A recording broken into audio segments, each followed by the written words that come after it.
یا ایھا الذین آمنوا لا ترفعوا اصواتکم فوق صوت النبی. بڑی اہم ترین یہ آیات آ رہی ہیں اگلی دو. اے ایمان والو، اپنی آوازوں کو مت بلند کرو نبی صلی اللہ علیہ وآلہ وسلم کی آواز سے. وَلَا تَجْهَرُوا لَهُ بِالْقَوْلِ كَجَهْرِ بَعْضِكُمْ لِبَعْضٍ، اور آپ صلی اللہ علیہ وآلہ وسلم کے ساتھ اس طریقے سے اونچی آواز میں گفتگو مت کرو جس طرح تم آپس میں ایک دوسرے کے ساتھ کرتے ہو. آپ صلی اللہ علیہ وآلہ وسلم کا ایک پروٹوکول ہے، ان تحبط اعمالکم وانتم لا تشعرون. کہیں ایسا نہ ہو کہ تمہارے اعمال برباد کر دیے جائیں اور تمہیں خبر بھی نہ ہو. نبی علیہ السلام کی موجودگی میں آواز بلند کرنا یہ اتنا بڑا جرم اور گناہ ہے کہ اعمال بھی اکارت ہو جائیں گے اور تمہیں یہ پتہ بھی نہیں چلے گا کہ تمہارا بیڑا غرق ہو چکا ہے. اور یہ آیت آپ کو پتہ ہے کن لوگوں کے بارے میں نازل ہوئی ہیں جو اس امت کے سب سے بہترین لوگ ہیں؟ حضرت ابو بکر اور حضرت عمر رضی اللہ تعالی عنہما. یہ ان کو اللہ تعالی نے دھمکی لگائی تھی. تو سر ہم اور آپ کس کھیت کی مولی ہیں سر؟ اس کے کانٹیکسٹ میں صحیح بخاری میں امام بخاری ایک حدیث لے کے آئے ہیں. اسی چیپٹر کی انہوں نے ہیڈنگ بنائی ہے، کتاب التفسیر چیپٹر میں صحیح بخاری میں، اور ایک حدیث لے کے آئے ہیں. اور حدیث کے الفاظ ہی بہت رقت انگیز ہے. عبداللہ ابن ابی ملیکہ تابعی کہتے ہیں قریب تھا کہ اس مخلوق کے دو بہترین افراد تباہ و برباد ہو جاتے، یعنی ابو بکر اور عمر. وہ تباہی کے دہانے پر پہنچ گئے تھے جب انہوں نے رسول اللہ کے حضور آپس میں گفتگو کرتے ہوئے اپنی آوازوں کو بلند کیا. رسول اللہ کے ساتھ بدتمیزی نہیں کی سر، پوائنٹ ٹو بی نوٹڈ. آپس میں گفتگو کر رہے تھے نبی علیہ السلام کی موجودگی میں. اور پھر امام بخاری نے نقل کیا کہ بنو تمیم کا ایک وفد آیا تھا. تو نبی علیہ السلام کی عادت تھی جب بھی کوئی قبیلہ اسلام قبول کرتا تھا نا تو اس قبیلے کا کوئی نہ کوئی امیر مقرر کر دیتے تھے تاکہ بعد میں کمیونیکیشن صرف امیر کے ساتھ، قبیلے کے سردار کے ساتھ ہو. تو حضرت عمر کا مشورہ تھا کہ ایک شخص تھا اقرا، اس کو امیر مقرر کیا. تو حضرت ابو بکر نے کہا کہ نہیں، یہ شخص اتنا مناسب نہیں ہے. یہ جو دوسرا شخص ہے نا قعقاع بن عمرو التمیمی، یہ بہت بہادر تھا جس کے بارے میں حضرت ابو بکر کہا کرتے تھے نا یہ 1000 بندوں پہ بھاری ہے. اسی کو خالد بن ولید کے ساتھ جنگ یرموک کے لیے بھیجا تھا اور قادسیہ کے لیے بھی بعد میں. قعقاع بن عمرو التمیمی. تو حضرت ابو بکر کا مشورہ تھا قعقاع کو جو ہے نا یہ امیر مقرر کیا جائے. تو حضرت عمر نے کہا کہ ابو بکر آپ ہر مسئلے میں نا یعنی میرے ساتھ اختلاف کرتے ہیں، میرا مشورہ جو ہے زیادہ مناسب ہے. بس آپس میں تلخ کلامی ہو گئی. نبی علیہ السلام بیٹھے ہوئے تھے، آیات نازل ہوئی کہ نبی کی موجودگی میں آواز بھی بلند کی نا تو بیڑا غرق ہو جائے گا. اچھا، حضور کے ساتھ کوئی بدتمیزی نہیں کی آپ کی موجودگی میں. یہ آیات نازل ہوئی تو اس حدیث کے الفاظ ہیں کہ حضرت عبداللہ ابن زبیر کہتے ہیں یہ آیات جب نازل ہوئی تو حضرت ابو بکر، حضرت عمر جو ہے نا یہ تو نبی علیہ السلام کے سامنے اتنی پست آواز میں بولنا شروع کر دیا کہ آپ کو بات سنائی بھی نہیں دیتی تھی. سرگوشی میں بات کرنی شروع کر دی. ڈر گئے سارے ایمان والے، ڈر جاتے ہیں نا. حضور کے ساتھ جب بات کرتے تھے تو سرگوشی میں، اور حضور صلی اللہ علیہ وسلم کہتے تھے اونچا بولو مجھے سمجھ نہیں آ رہی. یہ بخاری کے الفاظ ہیں. اتنا ڈر گئے. تو اگر نبی علیہ السلام کی موجودگی میں آواز بلند کرنے سے ابو بکر اور عمر کے اعمال برباد ہو جائیں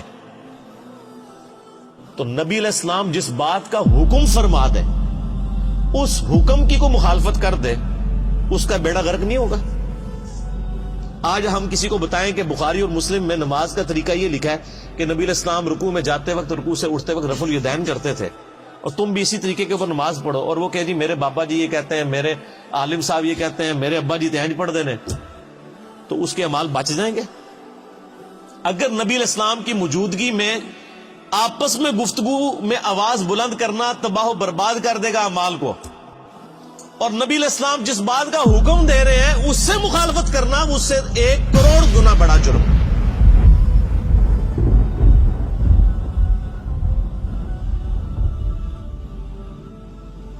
ایک چیز آپ نے حکم فرما دی، اس سے مخالفت کرنا دین میں یعنی جتنی بھی چیزیں وہ اس سے بڑا جرم ہے.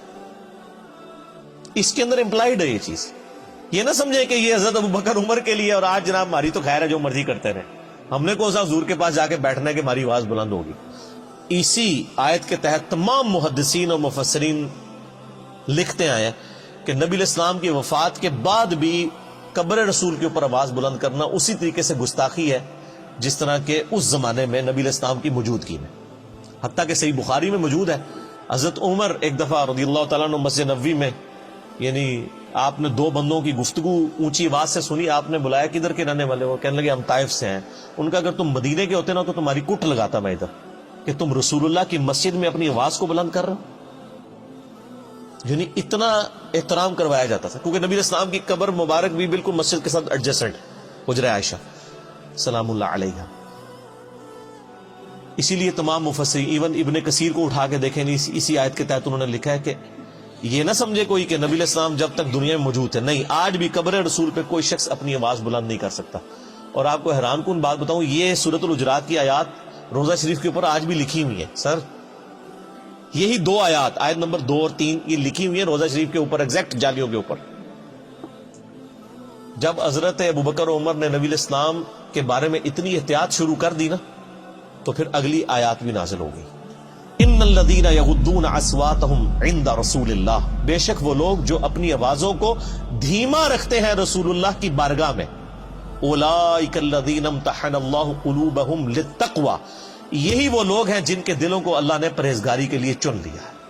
یعنی پرہیزگاری کا کرائٹیریا ہے تعظیم رسول صلی اللہ علیہ وآلہ وسلم. جو جتنا آپ صلی اللہ علیہ وآلہ وسلم کی عزت اور توقیر کرنے والا ہے وہ اتنا ہی متقی اور پرہیزگار ہے. اگر حضرت ابو بکر اور عمر رضی اللہ تعالی عنہما کی تقوی کا ٹیسٹ رسول اللہ کا ادب ہے تو سر پھر ہم لوگ پھر کس کھاتے میں آتے ہیں؟ اور یہ جو کچھ آج ہو رہا ہے کہ ہم لوگوں کو کتاب و سنت سے تعلیمات بتاتے ہیں اور لوگ اپنے بابوں کے شعر پڑھنا شروع کر دیتے ہیں, بابوں کی کتابیں لے کے آ جاتے ہیں. یہ کیا گستاخانہ رسول نہیں ہے؟ یہ بھی اسی لیول کے بلکہ اس سے بڑے گستاخانہ رسول ہوں گے کہ اگر یہ نبی علیہ السلام کی موجودگی میں آواز بلند کرتے, وہ چھوٹا جرم ہے اس مقابلے میں کہ آپ کوئی حکم دیں اور آپ کہیں جی میں نے تو اس پہ نہیں چلنا, میں نے تو اس چیز پہ چلنا. بہت بڑا لمحہ فکر. اسی کے تحت بخاری میں ایک اور حدیث ہے, ایک صحابی کی نیچرلی آواز اونچی تھی. جب یہ آیات نازل ہوئی نا, انہوں نے مسجد میں آنا ہی چھوڑ دیا, سر گھر بیٹھ گئے. نبی علیہ السلام نے پوچھا 3-4 دن ہوئے وہ بندہ نظر نہیں آ رہا, پتہ کرو بیمار ہے کیا ہے. پتہ کرنے گئے تو انہوں نے کہا جی میرے قرآن میں تو آیات نازل ہو گئی کہ جس کی آواز بھی بلند ہوئی تو مارا گیا, تو میری تو آواز ویسے ہی اونچی ہے, تو میں تو پھر وہاں پہ گیا تو میرا تو بیڑا غرق ہو جائے گا. اور وہ یہ سمجھ رہے کہ میرے بارے میں نازل ہوئی ہے, انہوں نے خود ہی ایزیوم کر لیا. نبی علیہ السلام نے پھر پیغام بھجوایا کہ وہ مومن ہے, اس کی آواز نیچرل اونچی ہے, اس کو تیرے بارے میں مسئلہ کوئی نہیں ہے. یعنی ان کی نیچرل آواز تھی تو ان کو بینیفٹ آف ڈاؤٹ دیا گیا, یہ اونچا بولتے ہیں وہ علیحدہ معاملہ ہے. یہ ان لوگوں کے بارے میں یعنی کہ آپ اسلام کی موجودگی میں جو جان بوجھ کے کوئی جھگڑا کر کے آواز بلند کرے, اس طرح کی صورت ہے. ویسے اگر کوئی بولنے میں ویسے جس کی آواز بلند ہے تو اس کو بینیفٹ آف ڈاؤٹ دیا گیا, یعنی یہی دین فطرت ہے نا. تو بال صحابہ کرام کو آپ دیکھ لیں, اللہ فرماتا ہے ان کے دلوں کو ہم نے تقوی کے لیے چن لیا ہے. جو رسول اللہ کے حضور اپنی آوازوں کو پست کرتے ہیں, لہم مغفرۃ و اجر عظیم, ان کے لیے مغفرت بھی ہے اور بہت بڑا اجر ہے. جو نبی علیہ السلام کا ادب کرنے والے لوگ ہیں, آپ علیہ السلام کی بارگاہ میں مؤدب بن کے بیٹھتے ہیں. رسول اللہ علیہ وسلم کا ادب آج بھی اسی طریقے سے. قبر رسول کے سامنے یہ آیات اوپر لکھی ہوئی ہے روضہ شریف کے اوپر, اور وہاں پر بھی یعنی آپس میں تو گفتگو کرنی نہیں چاہیے کسی کو, اشاروں کے ساتھ گفتگو. اور آپ دیکھیں وہاں پہ جو لوگ یعنی انہوں نے لوگ کھڑے کیے ہوتے ہیں نا, یعنی وہاں پہ شرطے عرب حکومت کی طرف سے, تو وہ باقاعدہ یعنی لوگوں کو اشارے سے سمجھا رہے ہوتے ہیں, وہ اپنی آواز نہیں وہاں پہ نکالتے. ٹھیک ہے. اور ہمارے ماشاءاللہ پاکستانی اسلام عرض کرنے کے لیے جاتے ہیں نا تو پھر جالیوں کے سامنے کھڑے ہی ہو جاتے ہیں. وہ یہ بھول جاتے ہیں کہ پیچھے ہزاروں لوگ ہیں جو باب السلام سے داخل ہو کے باب البقیع سے انہوں نے باہر نکلنا ہے. یعنی ایک طرف سے لوگ داخل ہوتے ہیں اور پھر روضہ شریف پہ حاضری دے کے دوسرے دروازے سے باہر نکلنا ہے. اگر بیچ میں لوگ کھڑے ہو جائیں تو پچھلے والوں نے حاضری کیسے دینی ہے؟ تو چند لمحات کے لیے آپ کھڑے ہوں, صلاۃ والسلام عرض کریں, وہ 4 کتابوں میں صحیح سند کے ساتھ آیا ہے، المصنف ابن ابی شیبہ میں، اور الموطا امام مالک میں، سنن الکبریٰ البیہقی میں، اور فضل الصلاۃ علی النبی میں، اور مصنف ابن ابی شیبہ کا نمبر بھی مجھے یاد ہے 11793 کہ عبداللہ بن عمر جب بھی قبر رسول پہ حاضر ہوتے، جب کبھی بھی سفر کا ارادہ کرتے یا واپس آتے تو پہلے مسجد نبی میں 2 نفل پڑھتے، پھر روضہ شریف پہ آ کے عرض کرتے السلام علیکہ یا رسول اللہ، پھر السلام علیکہ یا ابا بکر، یعنی ساتھ ابو بکر کی قبر کے اوپر رضی اللہ تعالیٰ عنہما، اور پھر سیدنا عمر کی قبر کے اوپر السلام علیکہ یا عمر، اور بعض روایتوں میں آتا ہے السلام علیکہ یا ابتا، میرے باپ آپ پر سلام ہو۔ اور ابو داؤد میں حدیث ہے کہ میری قبر پہ میلہ نہ لگا لینا، دنیا کے کسی بھی حصے میں درود پڑھو گے اللہ تعالیٰ تمہارا درود میرے تک پہنچا دے گا۔ تو درود پڑھنے کے لیے بھی وہاں پہ میلہ نہیں لگایا جا سکتا، وہ لوگ پورا جناب وہ صلاۃ و سلام شروع ہوتے ہیں، پھر وہ آدھا گھنٹہ کھڑے رہتے ہیں، پھر سیلفیاں بنا رہے ہوتے ہیں، پھر ویڈیو ریکارڈ کر رہے ہوتے ہیں اور سمجھ رہے ہوتے ہیں کہ نیکی کا کام کر رہے ہیں۔ نبی علیہ السلام فرمایا کہ درود و اسلام کے لیے بھی میری قبر پہ میلہ نہیں لگانا، یعنی سب سے بہترین کام روضہ شریف پہ کیا ہو سکتا ہے؟ صلاۃ و سلام عرض کرنا۔ درود شریف صحیح مسلم میں حدیث ہے جو ایک دفعہ درود شریف پڑھے اللہ تعالیٰ اس پہ 10 رحمتیں نازل فرمائے گا، سنن نسائی میں موجود ہے 10 رحمتیں بھی نازل فرمائے گا، 10 گناہ بھی معاف کر دے گا، 10 درجات بھی بلند کر دے گا۔ لیکن فرمایا میری قبر پہ میلہ نہیں لگانا، درود کے لیے بھی سلام عرض کریں، دوسرے باہر نکل جائیں، باہر بیٹھ کے درود شریف پڑھیں، دنیا کے کسی حصے میں پڑھیں گے سلام پہنچ جائے گا۔ سنن نسائی میں حدیث ہے کہ کچھ فرشتے ہیں جو زمین میں سیاحت کرتے ہیں اور میرے امتیوں کا سلام میرے تک پہنچاتے رہتے ہیں۔ بخاری مسلم میں حدیث ہے جو آپ نماز میں پڑھتے ہیں السلام علیکم ایھا النبی ورحمۃ اللہ وبرکاتہ، السلام علینا وعلی عباد اللہ الصالحین، تو اللہ تعالیٰ زمین و اسمان میں ہر بندے تک جس پہ آپ سلام پڑھ رہے ہیں سلام پہنچ جائے گا۔ السلام علینا وعلی عباد اللہ الصالحین، عباد اللہ الصالحین میں تمام انبیاء، تمام فرشتے، تمام صحابہ اور صحیح العقیدہ جو اولیاء اللہ گزرے ہیں وہ سارے کے سارے شامل ہیں، اللہ تعالیٰ سلام پہنچا۔ بہرحال یہ ایک ڈیٹیل طرف ٹاپک ہے میرا، درود شریف پہ مسئلہ نمبر 56 آپ ڈیٹیل کے ساتھ 2 گھنٹے کا دیکھ لیں، اس میں میں نے کئی ایک احکامات اور بھی بتائے۔